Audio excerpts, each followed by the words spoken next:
हिंदकोश dictionary के YouTube channel में आप सभी का एक बार फिर से स्वागत है। आप हैं मेरे साथ यानी तरुणा के साथ।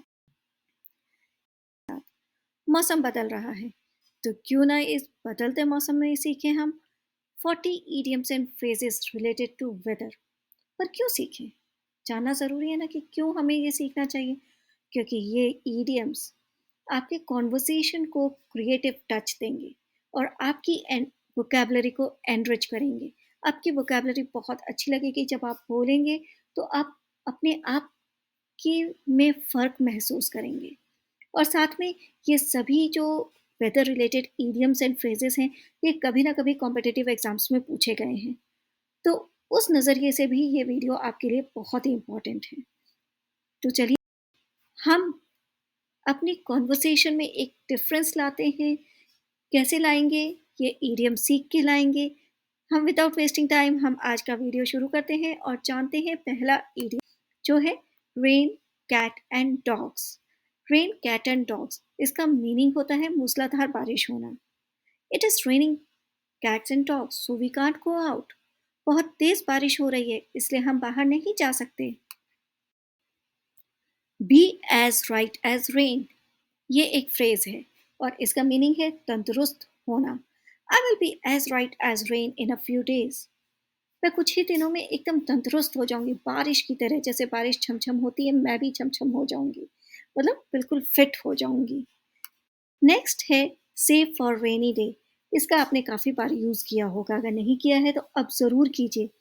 Save for a rainy day इसका मतलब होता है बुरे वक्त के लिए पैसे बचाना। I will not spend all my salary on buying shares, I will save some for a rainy day. आजकल देख रहे हैं ना, शेयर मार्केट एकदम धड़ाम से गिरा पड़ा है, तो मैं सारे पैसे शेयर खरीदने में नहीं लगाऊंगी, कुछ पैसों को बुरे वक्त के लिए बचा कर रखूंगी। So save for a rainy day, बुरे वक्त के लिए पैसे बचाना। Next, rain on someone's parade, किसी की योजना को विफल कर देना। I don't wish to rain on your parade but the coming days are going to be very harsh. मैं आपकी किसी भी योजना को, मंशा को विफल नहीं करना चाहती, आपका मज़ा नहीं किरकिरा करना चाहती, पर आने वाले दिन काफ़ी कठिनाई भरे होने वाले हैं। सो किसी की योजना, किसी की मंशा, किसी की खुशी पर पानी फेरना, उसे कहेंगे rain on someone's parade. Come, rain or shine, यह है नेक्स्ट इडियम। इसका मीनिंग होता है निरंतर मेहनत करना चाहे कोई भी परेशानी आए। He is fully determined to win the race. Come, rain or shine, वो रेस को जीतने के लिए पूरी तरह से डिटरमाइंड था। चाहे कुछ भी हो जाए, चाहे बारिश आए या धूप आए, उसको जीतना ही है। जैसे बच्चे होते हैं ना जो सिविल सर्विसेज की तैयारी करते हैं, कुछ भी हो जाए उन्हें क्लियर करना है। चाहे पार्टी हो, घर में फंक्शन हो, फेस्टिवल हो, नहीं जाना मतलब नहीं जाना। कितनी भी अच्छी मूवी आए, कितना कोई सा भी क्रिकेट आए, मैच आए, नहीं देखना मतलब नहीं देखना। सो कम, रेन और शाइन, निरंतर मेहनत करना चाहे कुछ भी हो जाए, कोई भी परेशानी आए। चेज़ रेनबोज़, किसी ऐसी चीज़ के पीछे भागना जो आपको कभी नहीं मिल सकती। इसके लिए एक और इडियम है जो है वाइल्ड गूस। पर यहाँ पर हम चूँकि वेदर से रिलेटेड इडियम सीख रहे हैं, इसलिए चेज़ रेनबोज़, कि कोई ऐसी चीज़ के पीछे भागना जो मिलना आसान नहीं हो। He is trying to be an actor and that's why we suggest that he stop chasing rainbows. आपने देखा है ना, मुंबई जाते हैं, लाखों लोग जाते हैं, बच्चे जाते हैं कि मैं एक बड़ा एक्टर बनूंगा, शाहरुख खान ही बनूंगा। बट होता क्या है, एक दो बच्चों को चांस मिलता है, सो वो भी एक एक्टर बनना चाहता है। पर हम समझा रहे हैं कि कि उसके पीछे भागना बेकार है, कुछ और करके देखो। नेक्स्ट है अ डे इन द सन, और इसका मतलब होता है बहुत खुशी का दिन, ऐसा दिन जब सब चीज़ अच्छा ही अच्छा हो, आप जो भी बोलें वो हो जाए, तो उसे कहते हैं a day in the sun. He won 8 prizes back to back, he truly had a day in the sun. उसने एक के बाद एक 8 प्राइजेस जीते हैं और आज उसका दिन सच में बहुत अच्छा था। बात करते हैं नेक्स्ट इडियम की जो है make hay while the sun shines, मौके का फ़ायदा उठाना। We are on vacation so let's make hay while the sun shines. हम वेकेशन में हैं तो चलो कहीं घूम लेते हैं, कुछ अच्छा खा लेते हैं, एन्जॉय करते हैं, मतलब मौके का फ़ायदा उठाते हैं। Go to bed with the sun, देर से सोना, मतलब जब सूरज उगने वाला हो तब हम सोने जाएँ। आजकल लोगों की आदत है मोबाइल पर इतना रहते हैं कि सोने में लेट हो जाते हैं। सुबह के 3-4 बज जाते हैं तब वो सोते हैं और फिर सुबह उठ नहीं पाते हैं। तो go to bed with the sun, देर से सोना। During my initial days at work I would often go to bed with the sun. जब मैंने नया-नया काम शुरू किया था, तो मैं अक्सर देर से सोती थी। टेंशन रहती थी कि ये प्रोजेक्ट कंप्लीट कर लूँ, ये कर लूँ, सब कर लूँ। So go to bed with the sun, देर से सोना। अ प्लेस इन द सन, किसी अच्छी पोजीशन पर होना। Clearing exams with a good marks gave him a place in the sun. उसने अच्छे मार्क्स से एग्ज़ाम क्लियर किया, पास किया, तो अब उस वो एक अच्छी पोज़ीशन में है कि उसे इंजीनियरिंग कॉलेज में एडमिशन मिल जाए, जो भी वो चाहता है, जिस भी इंजीनियरिंग कॉलेज में उसे एडमिशन मिलना चाहता है या मेडिकल कॉलेज में या जो भी, वहाँ पर उसे अच्छे से एडमिशन मिल जाएगा। सो अच्छी पोज़ीशन पर होना, a place in the sun. Life is not about only rainbows and sunshine. यह है इडियम जिसका मीनिंग होता है जीवन में हमेशा खुशियाँ आए ऐसा ज़रूरी नहीं है। हमेशा अच्छा ही अच्छा हो ये ज़रूरी नहीं है। किसी की भी लाइफ देख लीजिए, उतार-चढ़ाव आते ही रहते हैं। So life is not about only rainbows and sunshine. There are tough times that one needs to face. So be prepared for times in life where there is no rainbow and sunshine. ज़िंदगी में बुरा वक़्त आएगा ही, तो उसे face करने के लिए, उसका सामना करने के लिए तैयार रहो। अपने आप को तैयार रखो क्योंकि हमेशा ज़िंदगी में खुशियाँ आएँ ज़रूरी नहीं है। अंडर द वेदर, ये बहुत ही ईज़ी इडियम है। अंडर द वेदर मतलब तबीयत खराब होना। He will not be able to catch up in the party as he is under the weather. वो पार्टी में हमसे नहीं मिल पाएगा, कैच अप मतलब हमें नहीं पकड़ पाएगा, मिल पाएगा क्योंकि उसकी तबीयत खराब है। फेयर वेदर फ्रेंड, ऐसा दोस्त जो सिर्फ अच्छे वक्त में साथ दे, बुरे वक्त में नहीं। तो उसे कहते हैं फेयर वेदर फ्रेंड। अच्छे नहीं होते हैं ऐसे दोस्त, क्योंकि बुरे वक्त में ही दोस्तों की पहचान होती है, अपनों की पहचान होती है। जो आपके साथ बुरे वक्त में खड़ा रहे वही आपका सच्चा दोस्त है। फेयर वेदर फ्रेंड, यहाँ पर हम इस इडियम की बात कर रहे हैं और इसका मीनिंग है ऐसा दोस्त जो सिर्फ अच्छे वक्त में साथ दे। Elena is a fair weather friend for me because she was never not there when I was going through tough time. Elina मेरी अच्छे समय की दोस्त है क्योंकि जब भी मैं परेशानी में थी वो मेरे साथ नहीं थी। अ कोल्ड डे इन जुलाई, जुलाई का मंथ होता है बहुत गर्मी वाला, अब उसमें अगर ठंडक हो जाए तो क्या होगा? आश्चर्यचकित वाली बात है ना। ऐसी चीज जो कल्पना से बाहर हो, अगर वो हो जाए तो a cold day in July. If I won the lottery, it will be a cold day in July. अगर मैं लॉटरी जीत जाऊं तो वो कैसा समय होगा? ऐसा वक्त जो अचानक ही आ गया, अकस्मात आ गया, अनएक्सपेक्टेडली आ गया, जिसे मैंने सोचा नहीं था। वे या डायरेक्शन द विंड ब्लोज, ये ऐसे इंसान के लिए यूज किया जाता है जो जानता है, उस जिसे हर चीज के बारे में पता हो, जो अपने फील्ड में एकदम पक्का हो, अपने फील्ड के बारे में उसे बहुत अच्छी नॉलेज हो। Don't underestimate his knowledge because he knows which way the wind blows. उसकी नॉलेज को, उसके ज्ञान को कम मत आंको, उसे सब पता है कि कहाँ, किस दिशा में हवा चलेगी, तो उसको कम मत आंको। Throw caution to the wind, जोखिम भरा काम करना या बिना परवाह किए, परिणाम की परवाह किए काम करना, तो उसके लिए आप इडियम यूज करेंगे throw caution to the wind. He threw caution to the wind and invested all his money in stocks. उसने बिना परवाह, परिणाम के परवाह किए अपनी पूरी जमा पूंजी स्टॉक्स में लगा दी, तो नुकसान हो रहा है अभी। इसीलिए तो बोलते हैं save for the rainy day, right. आते हैं नेक्स्ट इडियम की तरह जो है अ स्टॉर्म इन इज ब्रोइंग, कुछ बुरा होने का समय या मूसलाधार बारिश होने का संकेत। जैसे कॉफ़ी ब्रू होती है ना, धीरे धीरे उबलती है, वैसे ही किसी का गुस्सा धीरे धीरे उबलता है कि तूफान आने वाला है, किसी का गुस्सा उबलने वाला है, तो उसके लिए अ स्टॉर्म इज ब्रोइंग बोलेंगे। यहाँ पर एग्जाम्पल है a severe storm is brewing and it feels as if it will pour heavily and flood the town.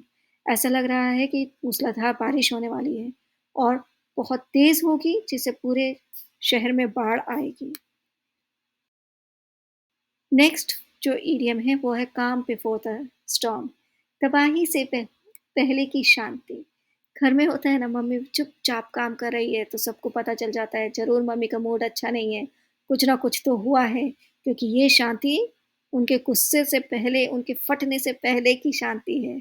सो काम बिफोर द स्टॉर्म, तबाही से पहले की शांति। हर क्वाइटनेस इज जस्ट द काम before the storm. Like the wind, जैसे हवा बहुत तेजी से चलती है तो इसका मीनिंग भी है बहुत तेजी से। He ran like the wind to save her, उसको बचाने के लिए वो बहुत तेजी से भागा, हवा की तरह भागा। नेक्स्ट है वेदर अ स्टॉर्म, किसी मुश्किल काम में सफल हो जाना। The people around the world weathered the storm during the pandemic. Pandemic, जो पैंडेमिक अभी हुआ था ना, कोरोना, उसके दौरान लोगों ने उस मुश्किल समय में भी सफलता पाई। मतलब उसके आदी हो गए। वेदर स्टॉर्म, उस स्टॉर्म के, उस तूफान के, उस वेदर के आदी हो गए, उसमें भी सफलता पा ली। नेक्स्ट है ऑन क्लाउड नाइन, ये भी बहुत ईजी है, बहुत खुश होना। She was on cloud nine after getting the job in the multinational company. Multinational company में जॉब पाने के बाद वो बहुत खुश थी। मूव करते हैं नेक्स्ट ईडीएम की तरफ। ये एक फ्रेज है जो है have one's heads in the clouds, किसी परिस्थिति के बारे में कुछ ना पता होना। Neha has her heads in the clouds while planning for events in the college.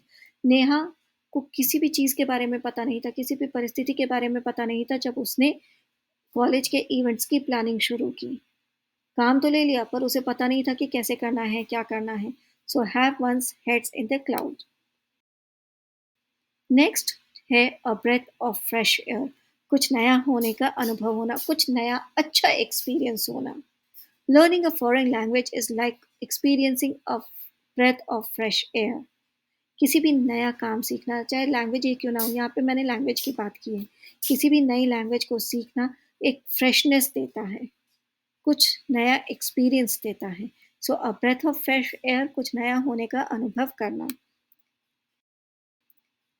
Gate wind of something, किसी भी राज के बारे में पता चल जाना, के बारे में जान जाना, सीक्रेट पता चल जाना। I think he has got the wind of it, मुझे लगता है कि उसे राज का पता चल गया है। नेक्स्ट है ब्रेक द आइस, बातचीत शुरू करना। I tried to break the ice when I met them. उन दोनों में झगड़ा हुआ था, एक दूसरे से बात नहीं कर रहे थे, तो मैं जब उनसे मिली तो मैंने कोशिश की कि उन दोनों के बीच बातचीत शुरू हो। एक पॉइंट दिया, कहीं से तो शुरुआत हो। सो ब्रेक द आइस, बातचीत जीत शुरू करना। A storm in a tea cup, छोटी सी बात का पतंगड़ बनाना। Their argument was just a storm in a tea cup, it wasn't a serious issue. कुछ लोग होते हैं ना, छोटी सी बात का वो बहुत बड़ा चढ़ा के बताते थे, बहुत बढ़ाते थे। तो वैसे ही जो उनका आर्ग्यूमेंट था वो एक छोटा सा चीज था, छोटा सा सी बात पे थी, इतना सीरियस मैटर नहीं था जितना उन्होंने बना दिया। So a storm in a tea cup, छोटी सी बात का पतंगड़। स्नोड अंडर, बहुत अधिक काम में फंसा होना। अभी तो इतना ज़्यादा काम है ना कि वीकेंड में भी मैं फ्री नहीं होती। तो मैं बोल सकती हूँ I can't meet you today, I am snowed under with work. मैं आपसे आज नहीं मिल सकती, काम के बोझ की मारी हूँ, मतलब बहुत ज़्यादा काम में फंसी हुई हूँ। फेस लाइक थंडर, बहुत गुस्से में दिखना। When I told him the bad news, he had a face like thunder. जब मैंने उसे पूरी बात बताई, पूरी खबर दी, तो उसका फेस एकदम थंडर की तरह था, तूफान की तरह था, मतलब गुस्से में था। गुस्से से आग बबूला हो रहा था। नेक्स्ट है lightning never strikes the same place twice, ये ईडियम है। मतलब कि नॉर्मली हम बोलते हैं ना कि एक ही समस्या दोबारा नहीं आती। आज मुझे अगर मेरे बॉस ने पकड़ लिया लेट आए हुए, तो ज़रूरी नहीं कि कल भी पकड़ ले। कल मैं आराम से लेट आ सकती हूँ, ज़रूरी थोड़ी ना कि कल भी मुझे बॉस पकड़ ले। Don't worry about failing again, lightning never strikes the same place twice. परेशान मत हो, फेल होने से परेशान मत हो, क्योंकि एक ही समस्या दोबारा नहीं आती। हेड इन द क्लाउड्स, ये नेक्स्ट इडियम है, मतलब हकीकत से दूर रहना, कल्पनाओं में खोए रहना। ही always has his head in the clouds and doesn't focus on work. वो हमेशा ख्यालों में खोया रहता है, सपनों में रहता है, हकीकत से बहुत दूर है, फोकस भी नहीं कर पाता है अपने काम में। सो कल्पनाओं में खोए रहना या हकीकत से दूर रहना, head in the cloud. Storm out, गुस्से में किसी जगह से चले जाना। After the argument she stormed out of the room. Argument होने के बाद, विवाद होने के बाद वो गुस्से से घर से निकल गई, कमरे से निकल गई। सो गुस्से से कहीं से निकल जाना, उसे कहा जाएगा स्टॉर्म आउट। लो, हॉट एंड कोल्ड, बार बार विचार या व्यवहार बदलना। He keeps blowing hot and cold about his job. One day he loves it, the next day he wants to quit. कि वो अपना विचार हमेशा बदलता रहता है। एक दिन उसे उसकी जॉब अच्छी लगती है, दूसरे दिन बोलता है कि नहीं नहीं मुझे तो छोड़नी है। तो ऐसे लोग जो होते हैं, पिनपैंती के लोटे जिसे बोलते हैं ना, अपना विचार हमेशा बदलते रहते हैं। तो उनके लिए ये आप यूज़ कर सकते हैं, blow, hot and cold. Go down a storm, बहुत सफल होना या बहुत पसंद किया जाना। The new movie went down a storm with the audience. जो नई मूवी है वो लोगों को बहुत पसंद आई, वो लोगों के बीच सफल हो गई। सो गो डाउन अ स्टॉर्म, पसंद आना, सफल हो। आई ऑफ द स्टॉर्म, किसी विवाद या समस्या का केंद्र में होना, कि समस्या के केंद्र में होना। The politician found himself in the I of the storm after his controversial statement. आपने देखा ही होगा ना, अगर न्यूज़ फ़ॉलो करते हैं, आजकल कोई भी कहीं से भी आके कोई भी एक कंट्रोवर्शियल स्टेटमेंट दे देता है, बात बोल देता है, पर उसका परिणाम नहीं सोचता और उसके ऊपर इतना बड़ा विवाद खड़ा हो जाता है। बाद में वो सेंटर ऑफ द आर्गुमेंट बन जाता है। वहाँ से उसे कहा जाएगा आई ऑफ द स्टॉर्म। किसी भी विवाद या समस्या के केंद्र में होना, उसके चारों तरफ बहुत सारी चीज़ें वो विवाद खड़ी हो जाती हैं, तो उसे कहते हैं आई ऑफ द स्टॉर्म। नेक्स्ट है अ स्नोबॉल इफेक्ट, मतलब कोई स्थिति जो धीरे-धीरे बड़ी होती जाती है। The rumours started as a small gossip but soon had a snowball effect. Rumour ने एक छोटे से गॉसिप की तरह बात शुरू हुई थी। वो गॉसिप की तरह एक शुरू हुई थी रूमर, अफ़वाह, पर धीरे-धीरे उसने बहुत बड़ा रूप धारण कर लिया। जैसे बोलते हैं ना कि किसी ने अफ़वाह फैलाई, थोड़ी-सी बातें, अरे वहाँ पे कुछ रखा था। मैंने कुछ चीज़ देखी जो किसी की भी नहीं थी, अनटच्ड थी। और आजकल तो आपको पता है कि कोई भी अ, अनआइडेंटिफाइड चीज़ को छूना नहीं चाहिए, या अगर कोई उसका केयरटेकर नहीं है तो इमीडिएटली पुलिस को बताना चाहिए। तो किसी ने देखा और वो एक बहुत बड़ी चीज़ हो गई। सो कोई भी स्थिति जो धीरे-धीरे बड़ी हो जाती है उसे कहते हैं स्नोबॉल इफ़ेक्ट। नेक्स्ट है under a cloud. Under a cloud, संदेह के घेरे में होना। अंडर द वेदर, तबीयत खराब होना। अंडर अ क्लाउड, संदेह के घेरे में होना, डाउट होना। After the fraud scandal the manager is under a cloud. Fraud के बाद मैनेजर संदेह के घेरे में है। राइड आउट द स्टॉर्म, किसी कठिन समय से सुरक्षित बाहर आना। The company manage to ride out the storm during the economic crisis. Economic crisis के दौरान कंपनी उस कठिन समय से आसानी से बाहर निकल आई, सुरक्षित बाहर निकल आई, उसे कुछ परेशानी नहीं हुई। नेक्स्ट है थ्रो शेड। थ्रो शेड मतलब किसी को छिपे तौर पर ताना मारना, आलोचना करना। She was throwing shade at her boss in her speech. वो अ, अपने बॉस के बारे में, अपनी स्पीच में अपने बॉस के बारे में बॉस को ताना मार रही थी छिपे तौर पे, कि वो बहुत अच्छे हैं, पर कहते हैं ना कि टोंट मारना, कि लगता है कि बहुत अच्छी बातें कर रहे हैं पर वो चुभती हैं। तो that is throw shade. Next next है स्टील समवन्स थंडर, किसी और की मेहनत या सफलता का श्रेय ले लेना। My colleague stole my thunder by presenting my idea as his own.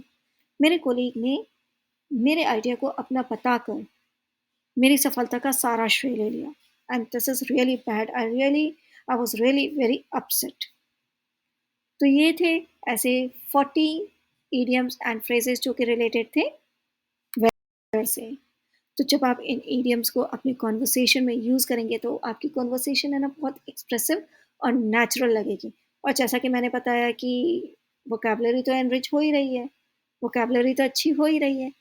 So use these idioms, phrases in your day to day life. अब तो आपको हिंदी में मीनिंग भी पता है और एग्ज़ाम्पल भी मैंने आपको बताया है। सो आई एम श्योर आपको आज का वीडियो अच्छा लगा होगा। अगर आपको अच्छा लगा है, इंटरेस्टिंग लगा आपके लिए, इन्फॉर्मेटिव है, तो इसे लाइक कीजिए और शेयर ज़रूर कीजिए। और जैसे कि मैंने लिखा भी है यहाँ पर, लर्निंग नेवर एंड्स। कभी भी पढ़ाई या जानकारी ख़त्म नहीं होती। तो हमारे चैनल को सब्सक्राइब ज़रूर कीजिए। बेल आइकन को प्रेस नहीं किया तो अभी कीजिए, ताकि हमारे अपकमिंग वीडियोज़ के नोटिफ़िकेशन आपको इमीडिएटली मिले।